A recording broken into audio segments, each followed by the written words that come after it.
I'm recording. Given the conference champion, the tournament committee hands out the remaining 34 bids on an at-large basis. An opening round game will take place on Tuesday night to narrow the field to 64 teams. Before we get into the brackets for the upcoming tournament, let's take a look at the final top 25 media poll. There's at least one change in the rankings to tell you about. We have a new team in the top 25 this week. The Wichita State Shockers debut in the poll as the number 25 team. The media rankings are what everyone's been following for the last 4 months. But in just a minute, the selection committee's opinion is going to be the only one that matters. It's time to talk about the topic that has a lot of players and coaches holding their breath right now, the NCAA tournament bubble. These are the 10 teams that aren't worried as much about where they'll be playing as if they'll be playing. Clark, who jumps out at you there? Minnesota has had some great games and some forgettable ones too.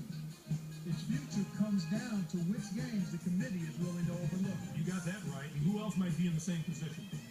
Wake Forest could have sealed their invitation with a better regular season finish.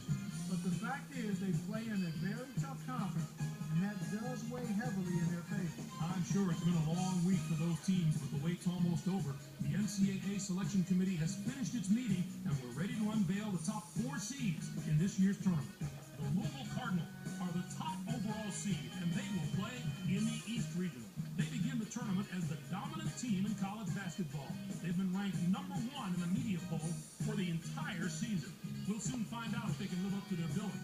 On to the second number 1 seed, who will play in the South Region. The UCLA Bruins are seeking their 12th NCAA championship in school history. The North Carolina Tar Heels are our third number 1 seed, and they'll play in the Midwest Region. They're back in the tournament again, and no doubt they'll be feeding off the experience of last year's appearance as they try to get to the Final Four this year. And finally, our fourth number 1 seed will play in the West Region. The Michigan Wolverines are in the tournament field as a number 1 seed for the 3rd time in the history of their program. Now, here's how the brackets shape up based on where the number 1 seeds have been assigned. In one national semifinal game, the winner of the East Region will play the winner of the South Regional. Those regions are not accurate at all. The winner of the Midwest Regional will play the winner of the West Regional. Those games will be played on Saturday, April 1st. Then we'll be on to the national championship game on Monday night, April the 3rd. Anything shocking to you about those picks? I don't think I'm alone in my surprise with these picks. Whenever you reach this far down the poll for the top seeds, you're guaranteed to have some second guesses coming your way. So, with the number 1 seeds out of the way, it's finally time to tackle the rest of the brackets. First up, we take a look at the East Regional. The Louisville Cardinals are the top seed, finishing at 32-2. They were winners of the regular season championship in the ACC. They will take on the winner of the opening round play-in game between North Carolina A&T with 15 wins and South Dakota State from the America East Conference. And now, the number 8 seed, the Wyoming Cowboys, come into the tournament after finishing 2nd in their conference during the regular season and were winners of their conference tournament. They're going to play the number 9 seed, the St. Mary's Gale, who were semifinalists in their conference tournament, finishing at 25-7. NC State comes in as the number 5 seed, finishing at 21-8. And they will take on the 12th seed from the Atlantic Sun Conference, the Mercer Bears, with 20 wins. Connecticut enters the field as the number 4 seed from Conference USA. It's yet another appearance in the brackets for a school that's no stranger to the NCAA tournament. They'll be getting ready to face the number 13 seed, the Texas Tech Red Raiders. Finished the season with 15 wins. The Connecticut Huskies will be an extremely dangerous team in this tournament, mainly because they have such terrific veteran leadership. Coaches love when they have guys on the floor that have been around the block a few times because they don't get rattled. They play with composure. I look at the experience of this team as something that could put them over the top. The Washington Huskies are in as the number 6 seed. They'll be taking on the number 11 seed, the Drexel Dragons, with 21 wins. Texas comes in as the number 3 seed, finishing at 24-9. Vermont comes in to face them at number 14 with 20 wins. The tournament and regular season championships of the Patriot League. Our number 7 seed is from the Horizon League. The Wright State Raiders had a tremendous year that included a regular season championship.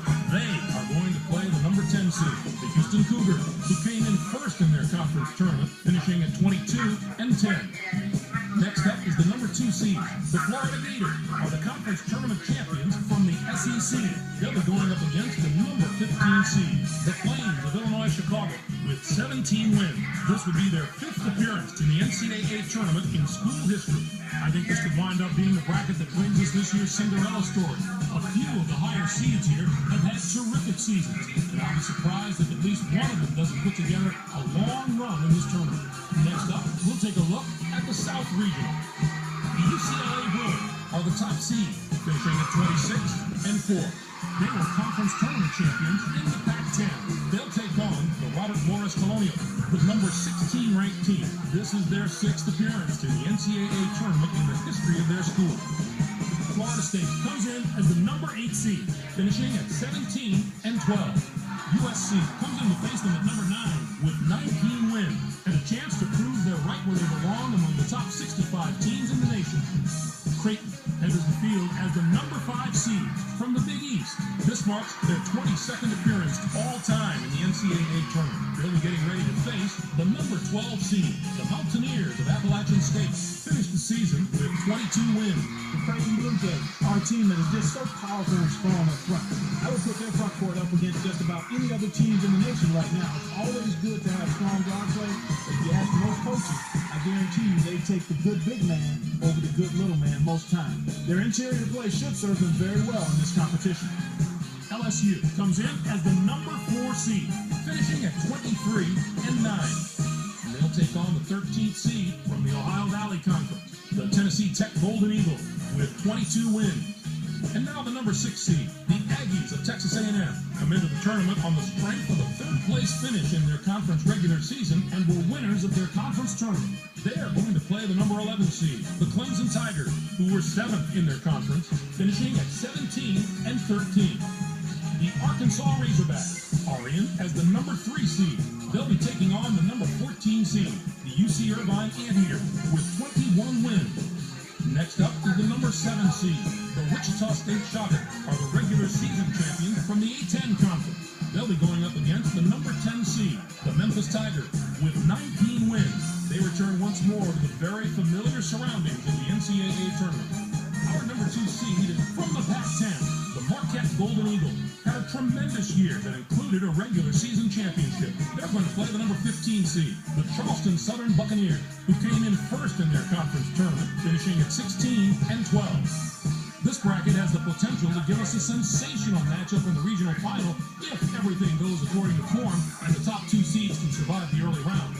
On to our 3rd bracket of the day. Let's take a look at the Midwest Regional.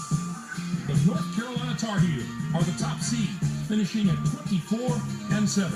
They were conference tournament champions in the ACC. They'll take on the Hartford Hawks, the number 16 ranked team.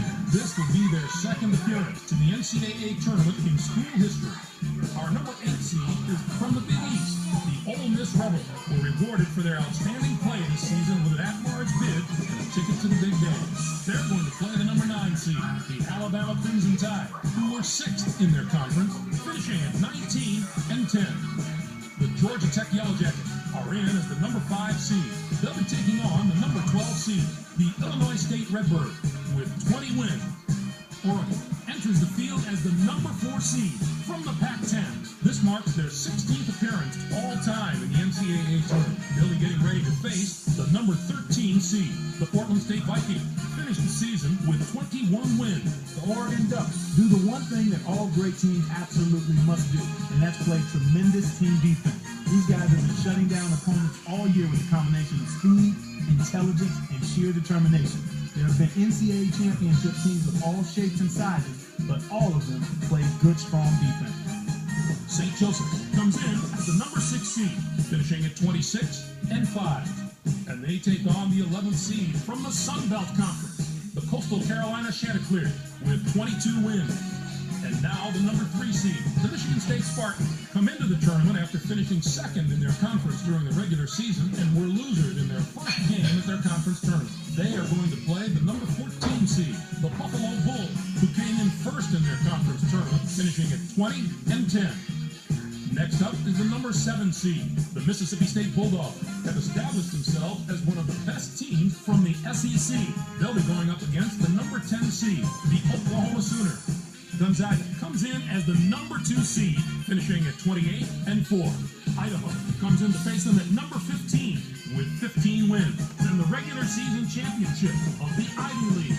Looking into the future a little, and finally, let's have a look at the Michigan Wolverines, are the top seed, finishing at 28-4. They won both the regular season and conference tournament titles in the Big Ten. They'll take on the Rutgers Scarlet Knights, the number 16 ranked team. This will be their 11th appearance in the NCAA tournament in the history of their school.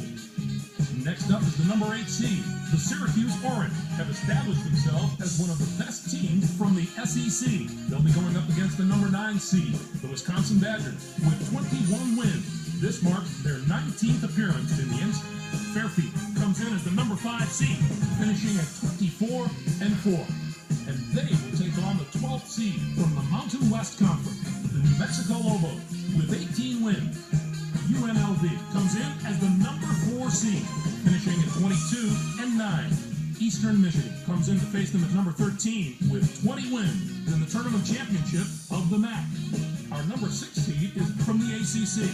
The Fighting Irish of Notre Dame were rewarded for their outstanding play this season with an at-large bid and a ticket to the Big Dance. They are going to play the number 11 seed, the Siena Saints, who came in first in their conference tournament, finishing at 22-9. The Kansas Jayhawks are in as the number 3 seed. They'll be taking on the number 14 seed, the Tribe of William and Mary, with 18 wins. And now the number 7 seed, the Georgetown Hoyas, come into the tournament after finishing 7th in their conference during the cap, enters the field as the number 2 seed from the Big East. This marks their 19th appearance in the NCAA tournament in team history. They'll be getting ready to face the number 15 seed, the Lamar Cardinals, finished the season with 17 wins. The California Golden Bears is a team to consider when you're filling out your bracket. They've been through so much this year. Adversity typically helps a team become a championship team. I wouldn't be surprised to see them put it all together over the next few weeks and become the focal point of this competition. On the surface, I'd have to say this regional might be the most difficult of the 4. Certainly the depth of quality teams here is very impressive. Whoever emerges from this bracket will have been through some battles. Clark, give us your take on the tournament's top 16 seed. Maybe I haven't agreed with the selection committee every year, but I think they did a great job this time. The top 16 look just about right to me. Louisville can be a juggernaut if they start clicking on all cylinders. If they can keep the momentum from the regular season and sustain it through the tournament, look out. There might be no stopping them. Now, let's bring the conference picture into focus. The ACC gets 7 teams. The SEC with 6 out of the Big 12. The Pac-10 gets 5 teams. It was really an up year for the teams in the Colonial Athletic Association. They topped the non-power conferences with the number of bids they got, and it shows you how far this conference has come. They're becoming dominant at that level. It's too bad we showed you the bubble teams before. Now that we know who's in and who's out, what do you think of the selections, Clark? Minnesota did the right thing by scheduling a very difficult slate of games this year. Sure, it might have resulted in a few more losses than they wanted, but their strength of schedule is what got them in the tournament. While they start prepping for their first-round games, the 5 teams on the other side of the page will be full-time students again. Boise State stumbled to the finish line coming down the stretch, and that's not the way to close out the season if you're hoping for an at-large bid. When they couldn't get it done in their conference tournament, their goose was cooked. All right, Clark,